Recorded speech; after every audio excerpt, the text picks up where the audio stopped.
Hi everyone, I'm Steffany, also known as Steffany Strange on Spook Talk. I love scary movies like the VHS franchise, paranormal activity, and the classics like Nightmare on Elm Street. I also love visiting haunted locations using my psychic medium abilities. I hope to bring more spooky stories on Something Scary. La MULATA of CORDOBA.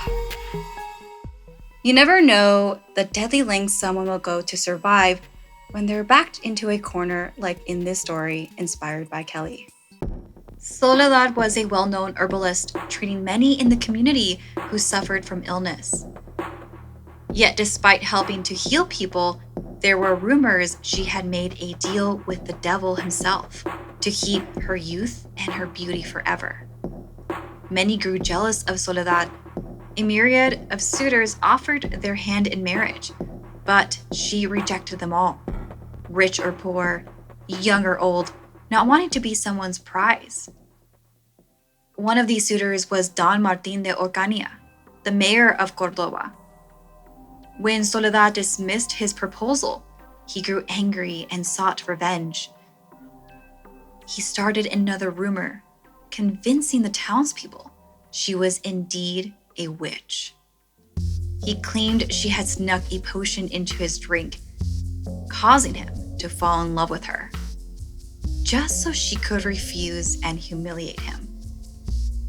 Despite helping so many townspeople with her potions and herbs, they were afraid to speak against the mayor or become victims of the Inquisition themselves. They were driven by fear, supporting the cruel claims that she was a witch. A few still asked for help, but now if they came at all, it was in secret. Soledad became an outcast, which only served to fuel the stories. Children whispered that they had seen her fly over the rooftops laughing ghoulishly into the night.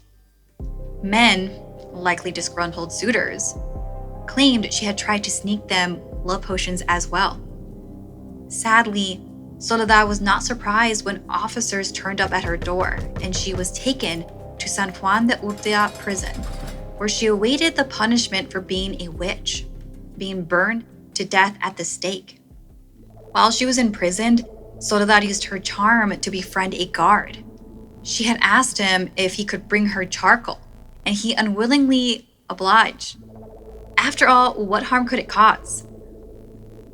She drew for hours on the walls of her cell, helping to ease the time of passing. As the weeks went by, she created an incredibly detailed drawing of a ship. And by the day of her execution, it was nearly completed. When the guard came to check on her, Soledad asked him to look at her drawing. "Tell me, guard, what is missing from this ship?" He studied the wall for a moment and replied, "Nothing but to navigate to a destination." "Indeed," she replied. The guard looked surprised, but placated her during the final moments before her execution. He watched her step into the drawing and then somehow disappear into it. His jaw dropped as she somehow magically became one with the ship, completing the drawing with a charcoal version of herself. The guard stared in shock as the sketch of Soledad smiled mischievously at him. It must all be true. She was a witch. She had made a deal with the devil. He watched her inhale deeply and blow a strong breath into the sails of the ship, moving the vessel along the wall of her cell. She turned and blew the rest of her magical breath at the guard. He gasped, grabbing his throat, choking on nothing but air. His eyes bulged and his face turned red. His neck bled as he clawed at his throat for breath. He tried to speak to curse the devil-worshipping witch, but no sound came out. He dropped to the floor, dead. Another soul for her master.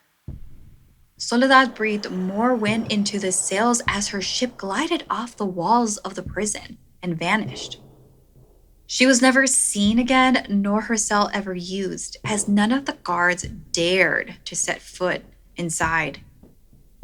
Anyone who even went near it felt the cold, icy grip upon their neck and shortness of their breath. To this day, the sound of her ghoulish laughter can be heard echoing throughout the ancient walls of the prison in the darkest hours of the night.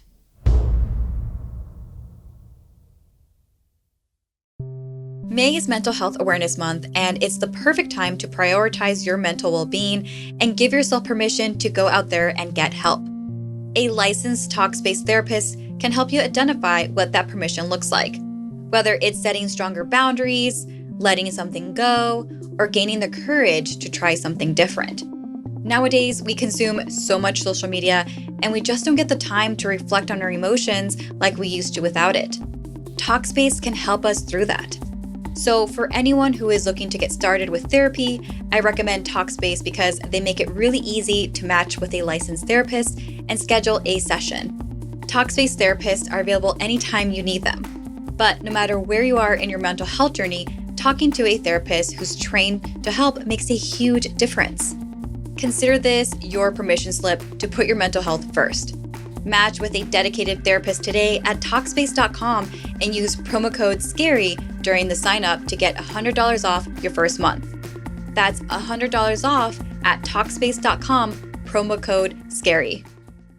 Want more Something Scary? You can hear more stories over on the Something Scary podcast, available for free on Apple Podcasts or wherever you listen to your favorite shows. The links are in the description below. Thank you to all of our Patreons, and while we do run a limited amount of ads, the show would not be possible without your support. If you would like to submit a story, send me an email at somethingscary@snarled.com. Like and share this video if it gave you the chills, and don't forget to subscribe to Snarled and turn on the bell notifications. And if you dare, follow me on social media. Until next time, my dark darlings, sweet dreams.